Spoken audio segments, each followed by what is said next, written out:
If you're looking to take control of your health and fitness, well, macro dieting, also known as macro calorie counting, can be a powerful tool because by tracking your macronutrient intake, you can optimize your diet for your own specific goals and needs.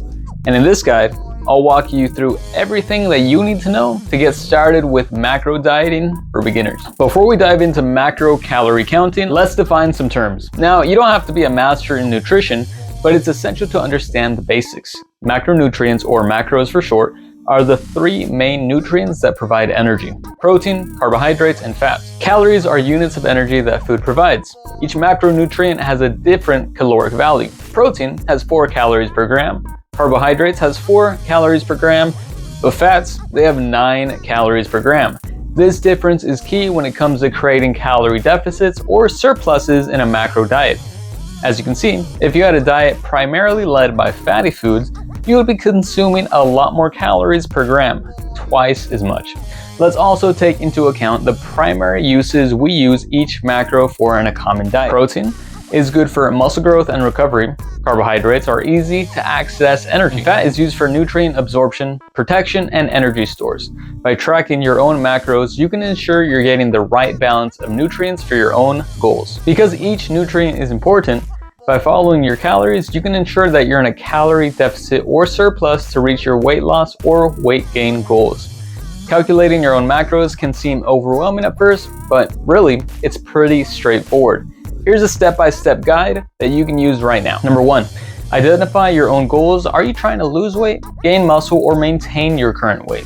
Your goals will determine your own macro ratios. For example, gaining muscle and losing weight both require high protein to maintain muscle, but gaining muscle probably means more fats and carbs to ensure it's easier to hit a high calorie surplus goal. Losing weight will minimize fats and carbs because there won't be much leeway with the high amount of protein. Number 2, determine your basal metabolic rate. This is the number of calories your body burns at rest. You can use an online calculator to estimate your own BMR. Keep in mind that these are just estimations. Use it as a guide and adjust that number as you see progress. Now, although losing weight comes from work done in the kitchen primarily, staying active allows you to have an easier dieting process, as you can consume more food overall. Number 3, track macros with an app. There are several apps available that make tracking your own macros very, very easy. MyFitnessPal is a popular option. Be sure to stay accurate. Use a food scale if you really want to be specific. In the long run, that's probably going to be better. But once you know your macro ratios, it's important to choose the right foods to meet your goals. Here are some macro-friendly options that you can do. Protein sources can be chicken, turkey, fish, tofu, eggs, Greek yogurt.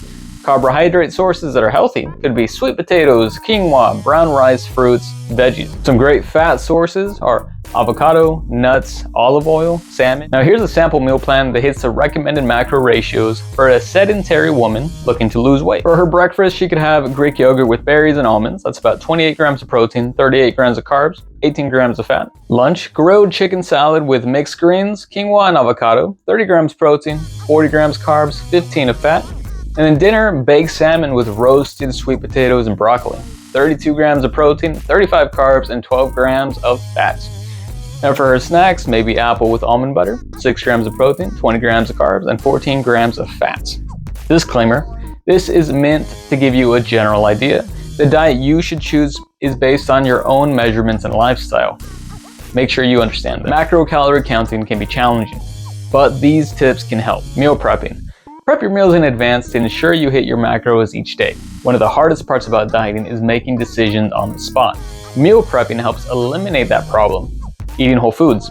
Focus on nutrient-dense foods rather than processed snacks and sweets. Not only are whole foods generally healthier, but they also tend to be much more filling.